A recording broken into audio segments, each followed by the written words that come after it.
Assalamualaikum warahmatullahi wabarakatuh. Waalaikumsalam warahmatullahi wabarakatuh.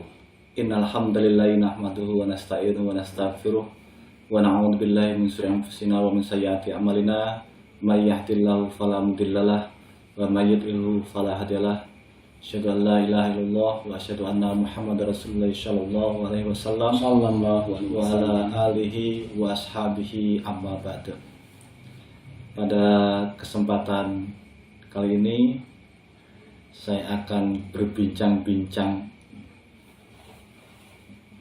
bongkar-bongkar Bongkar dengan seorang mantan Kaudesa. LDI, Mantan LDI ya. mantan LDI, jabatannya sebagai KU Desa di sebuah desa daerah. Ya, nanti kita akan berbincang-bincang dengan beliau.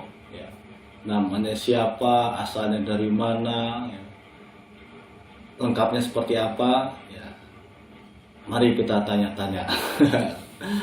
Monggo Pak, Oke. kenalan, nama siapa, Hmm. asal kelompoknya dari mana, Ya. desanya mana, terus dakwahnya apa. Assalamualaikum warahmatullahi wabarakatuh. Waalaikumsalam warahmatullahi wabarakatuh. Nama saya Nana Maulana Rahmat. Saya kebetulan tinggal di Komplek Jokam, di Komplek Islam Jamaah ya.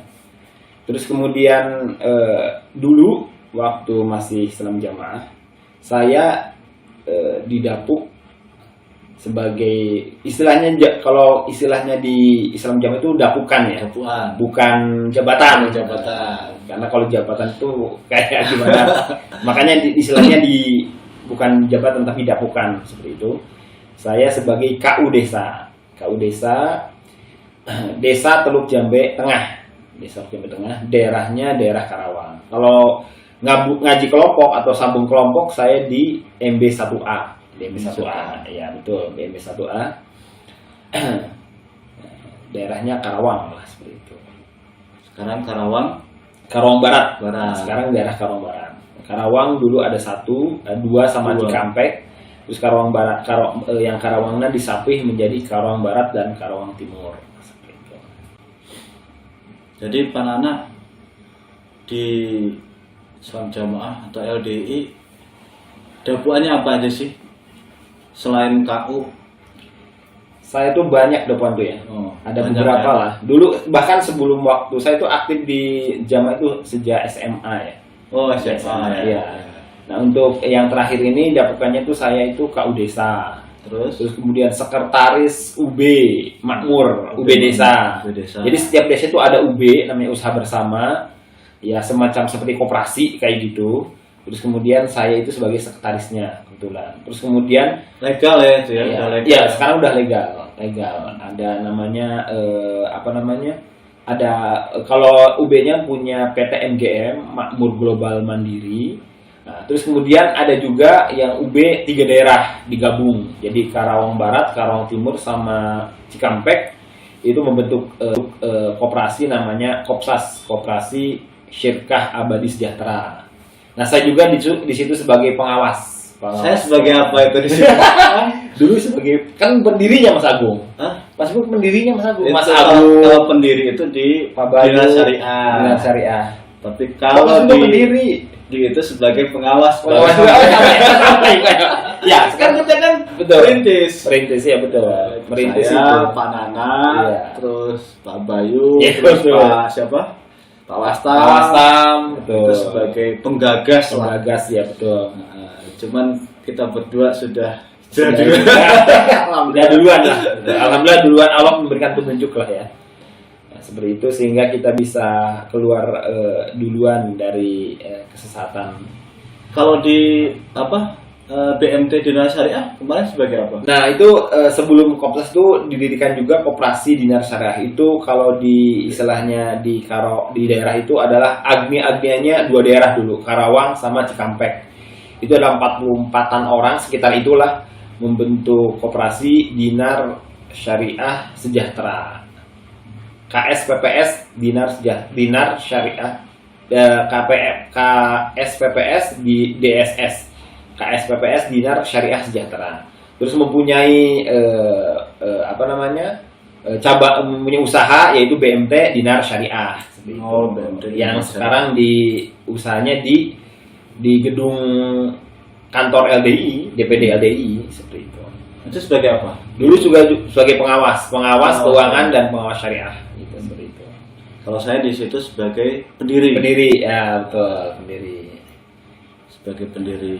Jadi saya lumayan lah ya seperti itu. Dulu juga di PPG juga aktif saya. Oh iya. Pernah jadi tahfidzul Quran, koordinator tahfidzul Quran, terus kemudian jadi pendanaan,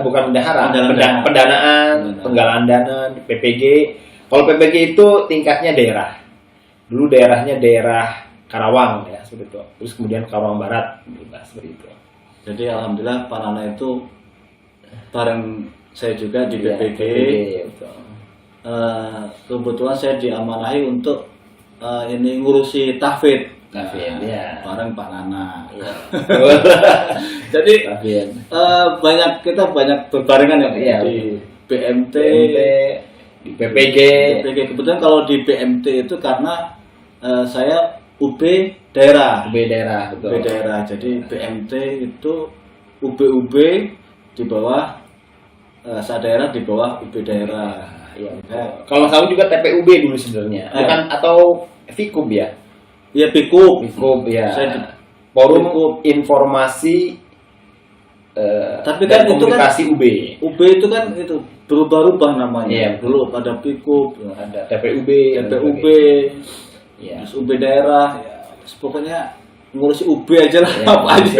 UB itu dalam rangka ekonominya jamaah lah seperti itu. Ya. Terus selain itu apa lagi di desa? Nah di desa itu kan sebagai karena KU dulu, kalau sebelum KU itu saya jadi 4S atau agnianya desa atau 4S desa sebelum di Sapih Karawang Timur sama Karawang Barat saya juga jadi sempat agnianya desa, masih di bawah Pak Barok dulu. Ya, berarti kita sama-sama ya berarti. Ya, pernah sama ya. Saya agnia desa Teluk Jambe Timur, Pak Nana Teluk Jambe Tengah. Ya. Jadi kita agak banyak persamaan. Terus kemudian, ya itu karena agnia desa kan masuk 4S. Ya. Nah maka semua permasalahan itu tahu semua itu. Apalagi saya sebagai KU, wah udah. Tahu semua deh masalah tentang ekonomi jamaah, tentang jamaah yang kayak gimana. Karena hampir semuanya dimusyawarahkan di 4S. Pas S desa itu. Laporan-laporan dari kelompok, tahu semua dah. Bahkan saya catetin semua gitu. Jodoh ya. Jadi kalau bongkar-bongkar ini datanya lengkap nih. Kalau masih bisa masalah keuangan, masalah pembelaan. Kalau di istilah Islam jamaah itu pembelaannya. Kalau infak itu disebutnya ya pembelaan. Isrun, kalau yang isrun itu khusus. Isrun itu pembelaan yang ditentukan persenannya. Nilainya, bukan nilainya ya, presentasinya.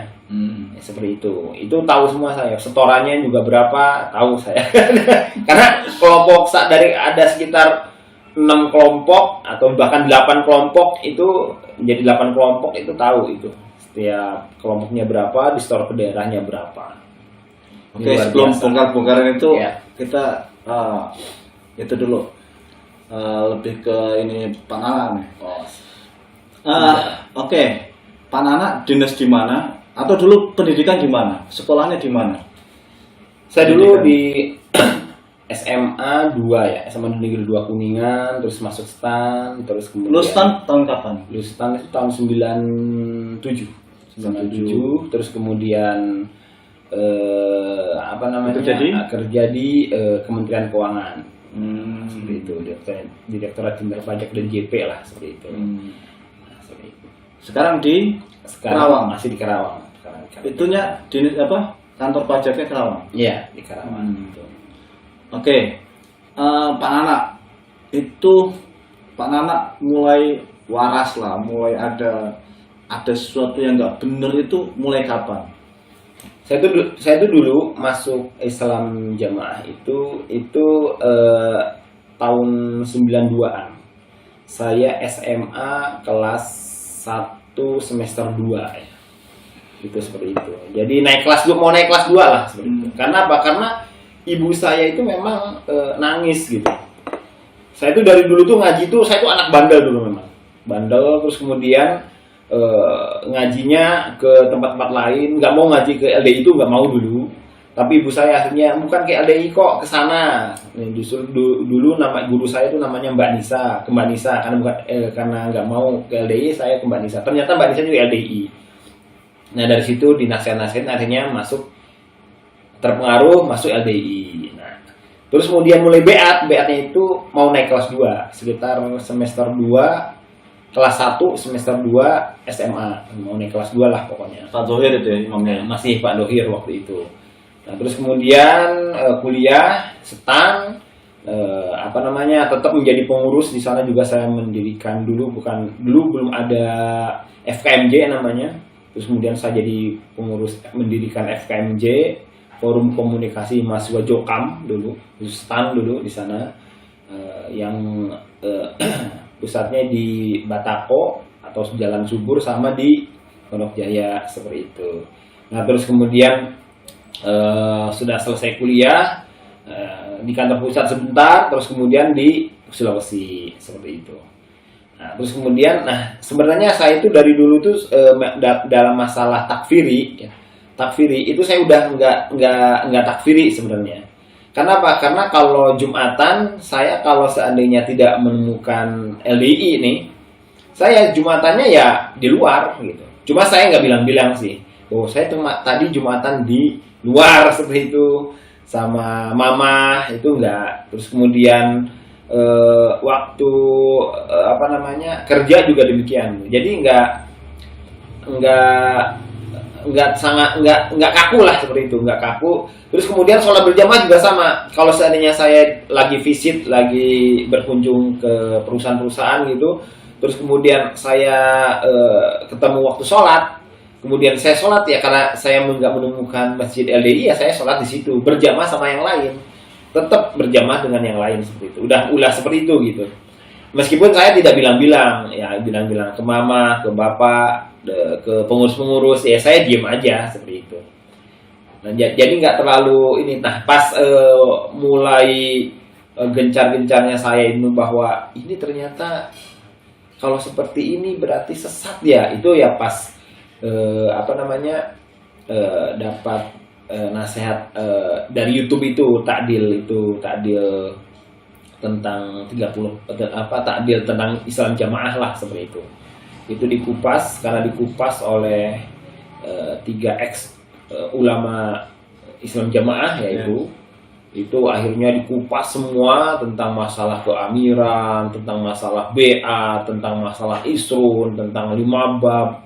Dikupas, saya waduh kalau begini meskipun saya ini tidak takfiri tapi tetap saya itu ya sesat karena akidahnya saya tetap aja meskipun tidak takfiri tetap akidahnya ikut Jokam seperti itu. Akidahnya yang semuanya masalah menajiskan orang, karena orang-orang itu saya anggap dulu itu tidak bisa menjaga najis orang-orang itu saya anggap. Padahal kita yang israf dulu. Kita yang israf, kita yang berlebihan, tapi orang lain terus kemudian menganggap orang lain tidak bisa menjaga najis karena sholatnya bahkan bisa makanya kita menganggap sholatnya tidak diterima gitu. Tapi meskipun demikian tetap kalau saya terpaksa tidak dapat masjid Ali, saya ini sholat berjamaah dengan mereka gitu. Dan saya pun nggak sholat lagi, sah gitulah. Sah saya yakin meskipun ya karena masalah sholat kan masalah diimamin sama mereka ya urusan mereka, imamnya saya ya saya gitu. Nah, seperti itu. Nah pas ketika dapat itu baru saya pikir-pikir, oh ini berarti salah itu ya. Akhirnya saya coba konsultasi diam-diam, akhirnya ya oh gitu ya sudahlah berarti ini. Akhirnya saya tetap menutup diri, bukan menutup diri ya, merahasiakan lah seperti itu. Akhirnya lama-lama ketahuan fotonya, lama-lama ketahuan bahwa saya tidak Jumatan di LDI, dan akhirnya dari gelagat-gelagatnya saya juga kalau nasihat ya kan, kalau saya itu kan Agnia Desa, terus kemudian juga KU Desa ya. Karena KU Desa itu jarang nasihat 5 bab gitu. Bahkan sampai ada orang yang di Kapling itu bilang bahwa ini nasihat kok nggak ada 5 babnya ini. Nah udah gitu pas teman saya sesama pengurus KU Desa pun naik terus bahas 5 bab. Nah orang jamaah itu ya, yang salah satu anggota Islam Jamaah itu ngomong, nah ini baru nasihat, ada 5 babnya soalnya. Kalau yang tadi tuh nggak ada 5 babnya. Saya diam aja saya senyum aja. Jadi kalau di Islam Jamaah di Jawa kami itu kalau nasihat tidak ada 5 babnya itu ya kayak koyah aja gitu. Jadi bukan nasihat. Bukan nasihat gitu. Itu ya, saya jarang nasihat 5 bab itu saya jarang. Tapi untuk 5 bab itu ngaji, ngamal, bela, sambung atau jamaah to'at gitu. Nah, itu seperti itu 5 bab itu harus disampaikan terus. Nah, makanya karena gara-garanya seperti itu akhirnya saya kadang-kadang menyampaikan 5 bab itu cuma sekilas yang penting lewat aja gitu. Bahwa kita harus menetapi 5 bab. Ini kali ini program jamaah seperti itu. Supaya orang lain nggak curiga.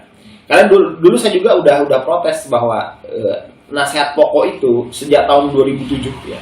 Sejak salah hajian itu saya udah protes waktu di Desa Sumberjaya. Kan di Bekasi juga saya KU Desa. Saya udah protes bahwa kalau nasihatnya bahwa satu-satunya jamaah harus tetap menetapi memerlukan mempersungguh Quran hadis jamaah secara 5 bab dengan mukhlisillah karamullah, maka wajib masuk surga selamat dari neraka. Kalau seperti itu, ini bid'ah saya bilang gitu. Makanya saya ubah nasihatnya. Setiap nasihat dari mulai dulu di Desa Sumberjaya dulu sampai di sini saya nasihat tuh nggak satu kalimat gitu nggak. Bahwa saya nasihatnya kita sebagai Muslim harus tetap menetapi memerlukan dan mempersungguh Quran dan hadis dengan mukhlis lillah karena Allah. Beramal dengan berdasarkan Quran hadis dengan mukhlis lillah karena Allah. Dan dilakukan secara berjamaah. Nah, di dalam jamaah ini yang kita tetapi ini ada program namanya 5 bab. Nah, seperti itu. Jadi nggak disambung. Nah, kalau kita bisa menetapi Quran hadis dengan mukhlisillah karena Allah dan secara berjamaah, maka berdasarkan dalil bisa bisa masuk juga selamat dari neraka. Begitu. Jadi nggak disambung kayak tadi, nggak kayak nasihat pokok tidak. Karena setiap bulan itu di Islam Jamaah itu ada nasihat pokok. Yeah. Setiap bulan ada nasihat pokok. Ya. Setiap bulan. Meskipun nasihatnya itu aja, tetap aja disampaikan. Nasihat doktrin.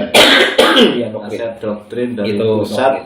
Ya. Satu-satunya warga jamaah, warga LDI. Itu sampai balung sumsum misalnya. Sampai kalau tidak ada nasihat itu udah bukan nasihat. Saking seringnya, saking masuknya doktrin itu gitu ya.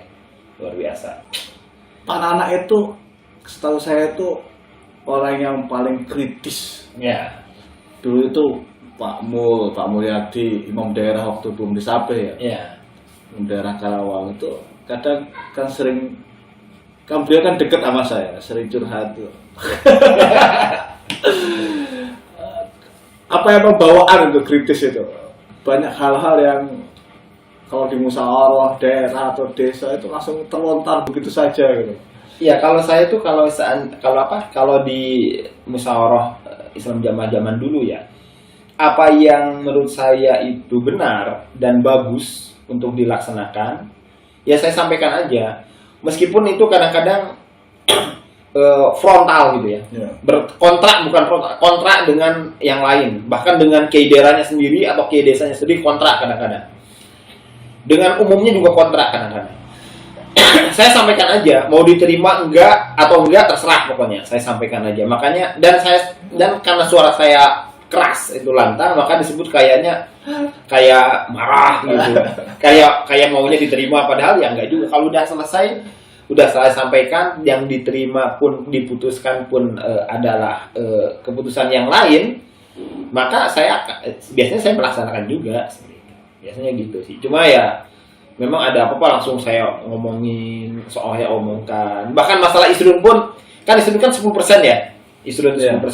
Saya pernah melontarkan itu kepada Mubalik yang sekarang berdera, Mas Prapto. Terus kemudian Pak kelompok sampai ya. Imam Kelompok yang memaklumat. Ya maklumat itu. Terus kemudian sama Pak Barok juga, Pak itu kayak desanya, bahwa Isrun itu kalau mau bener itu ya 2,5% untuk desa kelompok, 2,5% untuk desa, 2,5% untuk daerah, 2,5% untuk pusat. Jadi 2,5 nggak 10% gitu. Nah itu dianggap itu kayak resolusi gitu. Wah ini harus pusat mas kalau yang memutuskan itu, bukan kita gitu ya. Pusat itu maksudnya pusat Kediri atau Pondok Gede gitu ya. Imam pusat lah seperti itu yang harus memutuskan itu. Saya pengennya gitu. Kalau seandainya begitu, itu kelompok desa daerah tidak ada pembayaran lagi, udah yakin udah.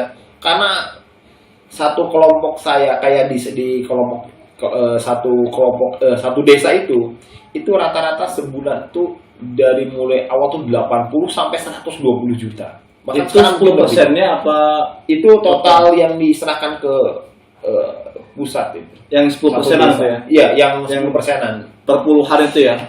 Yang istilah kita isrun. Iya. Infak 10%. Jadi Isrun itu setiap bulan sekitar 80 sampai 120 juta. Sekarang mungkin udah lebih karena itu satu desa loh ya? Desa. Satu desa. Nah, sampai sekian. Iya. Padahal sedangkan desa sendiri nerima paling sekitar 8 juta. 8 juta Atau sampai 11 jutaan itu. Itu kalau bukan bulan Ramadan ya. Makanya saya kalau seandainya kelompok lebih kecil lagi kelompok. Karena untuk operasional masjid, mubalik, kelompok itu kan mubalik itu kan dibiayai oleh Sabilillah gitu ya. Didanai oleh Sabilillah hasil infak itu. Nah itu paling cuma berapa jutaan sebenarnya. Nah kalau seandainya 120 juta itu dibagi 4, 20 juta buat kelompok, kalau 80 juta aja yang paling minimal ya. Ini paling minimal banget itu. Hampir jarak sekali tuh zaman dulu sih. Sekarang itu udah 100 sampai 120. Kalau misalnya 80 juta aja, 20 itu kelompok tuh makmur semua itu saya. Makmur semua ya. Terus kemudian desa juga makmur 20 juta. Orang keperluannya cuma 8 jutaan, ada infak 20 juta bisa dikelola. Luar biasa. Cuma semuanya setor ke pusat semuanya. Habis pusat nggak tahu pusat diapain nggak tahu. Karena memang nasihatnya juga begitu. Yeah. Nasihatnya kalau infak sudah disetorkan ke pusat, nggak usah tahu di pusat itu mau diapain, nggak usah tahu. Itu terserah pusat mau diapain. Pokoknya kamu harus ikhlas, ridho gitu. Ridho. Luar biasa ya. Nah, ya karena kita udah digituin, akhirnya ya kita ikut aja sih, taat aja biasanya. Itu satu desa 120 juta. Iya. Maksimal ya. Katakanlah itu paling kecil, di daerah itu paling kecil. Oh gitu. Ya, satu daerah itu bisa sampai 450 juta sampai 500. Wow, satu daerah. Satu daerah. Itu Karawang ya, Karawang Barat. Karawang Barat. 400 sekitar 450 sampai 500. 450 sampai 500. Ya, Satu daerah. Makanya ketika dapat dapat panter itu harganya kan sekitar 300 sampai ya sekitar 350-an, 370 gitu ya panter itu, 350-an lah. Makanya ketika ditanya ke ama pusat tuh ditanya sebenarnya. Ini emang instrumennya berapa? Karawang 450. Oh gitu kali. Oh gitu. Ya udah, ambil panternya aja. Potong panter. Ya iya, orang setornya 450. Kemudian minta waktu itu karena baru disapih minta panter. Langsung dikasih lah. 350 balikin. Tinggal yang 100 satu bulan udah cukup gitu, udah kasih panter. Tapi bulan-bulan ya. Tapi pengurus daerah, pengurus desa diumumkan pengurus desa itu kita alhamdulillah kita itu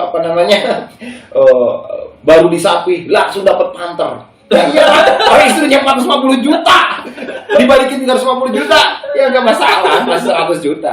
Udah gitu tahun bulan depannya lagi kan nggak potong panternya. Ya udah itu luar biasa luar biasa. Jadi desa kas desanya untuk keperluan desa itu hanya dapat sekitar 8 juta 8 sampai 11 juta 8 sampai 11 juta. Tapi untuk ke pusat itu sampai 120. Berarti setornya ya. Berarti berapa puluh persen itu? 800%. Iya sekitar 100%, 1000%, 1000%, 10 kali lipat. 10 kali lipat. Masya Allah. 10 kali lipat untuk pusat. Luar biasa. Ya Allah. Jadi itu termasuk yang paling kecil ya. Iya. Oh, yang paling besar mungkin desa saya kali ya. Iya, yang paling besar Desa Teluk Jambe Timur. Terus yang kedua baru Marga Kaya, baru yang ketiga Desa Teluk Jambe Tengah. Itu yang sampai rasakan. Itu kalau per bulan jamaah itu bisa berapa persen sih untuk isrun itu, infak sedekah rutin itu berapa persen sih? Kan untuk ke pusat kan 10%. Untuk ke desa, kelompok, desa, daerah digabungin itu habis kira-kira berapa persen? Ya bisa antara 15 sampai 20%, bahkan ada yang lebih. Kalau duafa bisa lebih. Kalau Agnia bisa 15% doang. Jadi kalau Agnia kan penghasilannya lebih besar ya. Misalnya penghasilan Agnia itu kayak Agnia itu banyak di sana itu ya. Ada, kalau di desa saya sedikit banget Agnianya, cuma beberapa orang. Yang Agnia banget itu cuma 8 orangan lah atau berapa, atau 10 orangan lah gitu. Itu kalau seandainya penghasilannya misalnya 30 juta, dia kan harus isrun 10% 3 juta. Terus yang lainnya ya paling 1 jutaan, 1,5 juta gitu, paling 15%. Tapi kalau duafa, bukan duafa ya, menengah ke bawah itu kalau dia penghasilannya misalnya 5 juta, dia udah punya rumah, harganya 60 juta, berarti harus 10% kan. Nah harus 10% berarti 500.000. Nah tapi jatahan dari kelompok, dari desa dan daerah untuk infak mereka itu dijatah, mereka dijatah juga. Bisa sampai 500.000 lagi gitu. Jadi bisa sampai 1 juta gitu. Nah itu untuk, dan kalau enggak dinasehatin, dianggap tidak bela. Terus kemudian setiap nasihat juga diomongin seperti itu. Jadi ya terus diterobos sama penerbosnya. Ya seperti itu. Jadi ya mau nggak mau harus isrun jadinya, dan harus infak bela seperti itu. Sebenarnya kasihan sebenarnya ini. Apalagi kalau ada pembangunan masjid gitu, luar biasa itu. Jadi bahkan sampai ya ada yang lebih mementingkan isrun daripada bayar hutang kadang-kadang. Oh gitu ya. Iya. Itu suka kasihan juga sih. Tapi kalau saya kan kebetulan enggak ya, jadi ya biasa-biasa aja sih. Gitu. Terus dulu dalam mengelola keuangan itu ada sih nggak sih terbesit kejanggalan gitu? Kejanggalan, kalau terbesit kejanggalan ya setiap setor ya iyalah, karena saya kan saya itu pengennya dibagi 4 gitu kan. Bagi 4 itu. Ya betul, supaya kelompok-kelompok juga nggak usah minta lagi ke jamaahnya, cukup dari istri udah cukup untuk biaya semuanya itu. Desa juga sama seperti itu. Tapi ya karena ngomong seperti itu ya, usul seperti itu tidak diterima sama desa pun, mau ke daerah pun tidak mau usulnya karena takut resolusi. Harus taat-taat saja ya akhirnya tetap aja setor ke pusat seperti itu. Dan kita pun kejanggalan itu contohnya, kita pun tidak boleh meneliti di pusat itu diapain sih uangnya seperti itu. Nggak ada audit, nggak ada audit, nggak. Karena di pusat pun saya usulkan audit itu kan orang-orang ahli keuangan di pusat kan banyak ya, tapi nggak ada tuh audit, nggak ada audit sama sekali untuk keuangan pusat yang dari sekitar 300 daerah lebih. Kalau rata-rata satu daerahnya itu sekitar 500 juta, itu berarti 150 miliar ya. Satu bulan itu ya, luar biasa. Itu diapain itu nggak boleh ditanyakan. Nggak boleh dipertanyakan, pokoknya nggak boleh. Terus kemudian di audit pun tidak ada. Itu ya terserah orang pusat aja mau diapain, ya terserah pokoknya. Makanya apapun acara ini Islam Jamaah itu semuanya bisa di cover sama pusat. Kan uangnya banyak ya. Luar biasa ya. Satu banyak daerah itu bisa sampai setengah miliaran. Itu desa biasa itu. Kalau pusat, kalau Jakarta lebih ya. Jakarta lebih. Itu, tapi ada yang kurang juga sih, kayak Sulawesi mungkin, daerah-daerah Sulawesi, Papua itu satu daerah paling berapa gitu kan. Paling 100 jutaan. Tapi kalau daerah Jakarta bisa sampai miliaran satu daerah itu. Terus Pak Nana itu kena maklumat itu gimana ceritanya? Kalau kenapa Maklumat ceritanya gimana, terus kapan? Saya itu kena maklumat itu bulan Agustus ya, sebenarnya start tanggal 11 atau 12 Agustus 2022 ya. Udah sekitar 8 bulan yang lalu lah seperti itu. Ramai itu ya? Ya itu rame. Kenapa? Karena maklumatnya itu di WA. WA kelompok, terus kemudian dari bocor keluar. Mungkin ada jamaah di kelompok MB1A itu ngasih tahu ke jamaah yang lainnya ngasih tahu, akhirnya bocor keluar, akhirnya masuklah WA, sampaikanlah WA itu ke saya. WA juga jelas kok bahwa saudara Nana Maulana Rahmat dan keluarganya itu sudah dianggap kayak ya keluar dari jamaah lah, seperti itu, jamaah LDI ya. Terus kemudian dilarang untuk curhat. Jamaah-jamaah itu dilarang untuk curhat, untuk silaturahim, untuk atau berkunjung, untuk memberi bantuan, untuk bicara-bicara, ngobrol-ngobrol. Terus kemudian kalau dikunjungin juga sebaiknya ya menolak gitu, berusaha menolak seperti itu. Pokoknya jangan berhubungan dengan Nana Maulana Rahmat dan keluarganya.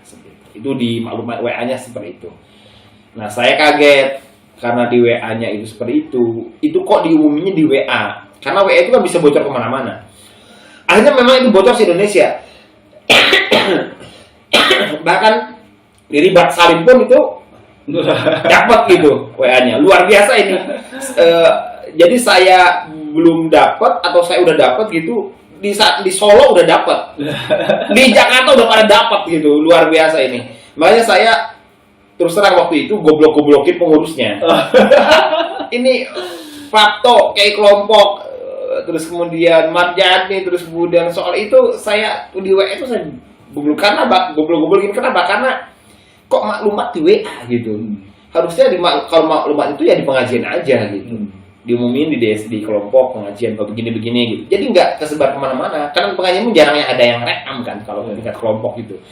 Kalau di WA itu semuanya itu ya udahlah. Itu kemudian bisa dijadikan hujah atau alat untuk bahwa ini bener loh. Ternyata LDI ini, Islam Jamaah ini begini kepahamannya gitu. Takfiri. Buktinya seperti ini, orang masih sama muslim, masih syahadat, masih sholat. Nawakidul Islamnya seperti itu. itu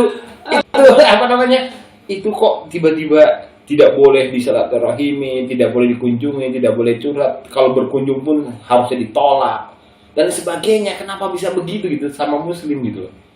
Itu dalil apa yang bisa membenarkan itu gitu? Gak ada itu. Terus kemudian saya dianggap murtad gitu. Nah, karena udah murtad dan baru sudah murtad. Luar biasa itu. Itu baru tingkat jamaah dan kayak kelompok sudah bisa memurtadkan orang. Begini luar. Kalau di Islam Jamaah tuh Jokam tuh kayak gitu tuh udah. Jadi betulnya Islamnya tuh luar biasa. Hakimnya itu cuma imam kelompok. Kayak kelompok, meskipun nggak ngerti apa-apa kayak kelompoknya, karena diangkatnya karena dia misalnya orang kaya, atau karena apa, nggak ngerti ilmu. Terus kemudian, dia keluar dari Jokam, berarti dia murtad, berarti dia kafir. Seperti itu. Bahkan orang yang baru masuk ke jamaah pun dianggap mu'alaf itu. Itu bisa menghukum kayak gitu. Bukan setara ulama lagi tuh. Itu setara orang-orang biasa bisa menghukumi seperti itu, bisa menghakimi orang seperti itu, memvonis orang seperti itu. Sebelum proses maklumat, ada nggak proses sebelumnya? Dipanggil gitu? Ya, saya misalnya saya memang dulu waktu saya diundang, dulu kan saya ada di Bekasi itu, kebetulan saya Agnia Desa juga di sana, terus kemudian KU Desa, terus kemudian dari saja banyak kenal jamaah kelompok sana, di kelompok Sabi Desa banyak yang kenal, maksudnya kenal saya gitu. Mungkin saya jarang kenal. Suatu saat ada namanya Pak Ishak tuh agnianya desa dan daerah juga itu menikahin anaknya, dan dia ternyata udah hijrah duluan. Terus kemudian menikahin anaknya, kebetulan mengundang 3 syekh itu, ya Syekh Khalil, Syekh Abdul Aziz Ridwan, dan Syekh Abdul Mas'ud. Nah, pada saat itu saya datang menghadiri itu, terus kemudian karena saya kenal Syekh Abdul Mas'ud. Saya kenal Syekh Abdul Mas'ud itu waktu hajian tahun 2006 di Hud, di Mekah sana ya.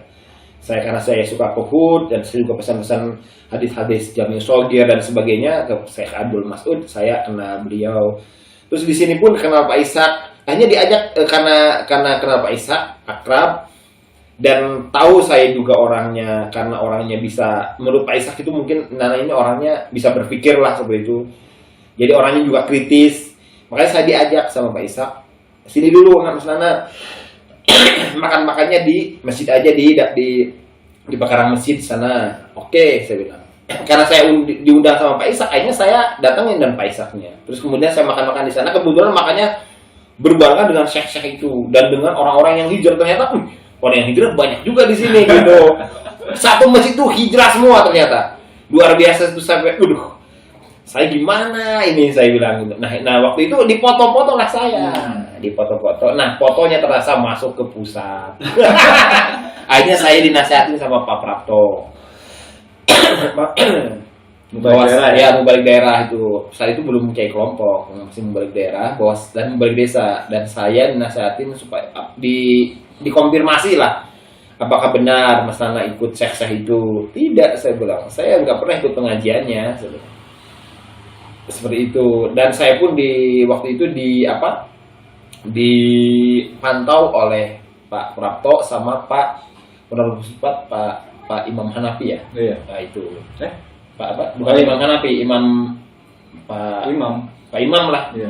Itu penerus pusat kan ya. Iya. Itu menyuruh katanya saya memantau saya seperti itu. Dan selama itu saya memang nggak pernah ngaji-ngaji di luar saya. Ngaji di luar itu kalau di kantor aja. Kalau di kantor kan banyak yang dipanggil ya. Usah dari NU, Muhammadiyah, dari Persis, dari sebelum di dalam HTI dari HTI, kemudian dari Salafi, banyak lah sebenarnya, dari DDI, dan sebagainya banyak. Nah, saya ikutnya di kantor, tapi di kantor pun saya ikut khusuk gitu ya. Seperti ngaji di Jokam aja gitu. Nah, tapi ketiga yang sebut tiga syekh ini, PBN atau JRK ini ya saya nggak pernah. Nah, pas terakhir pernahnya itu pas di situ, di mana? Sama Mas Agung itu. Sudah dimaklumat, karena sudah dimaklumat, akhirnya saya dari 5 bulan ngapain lagi saya?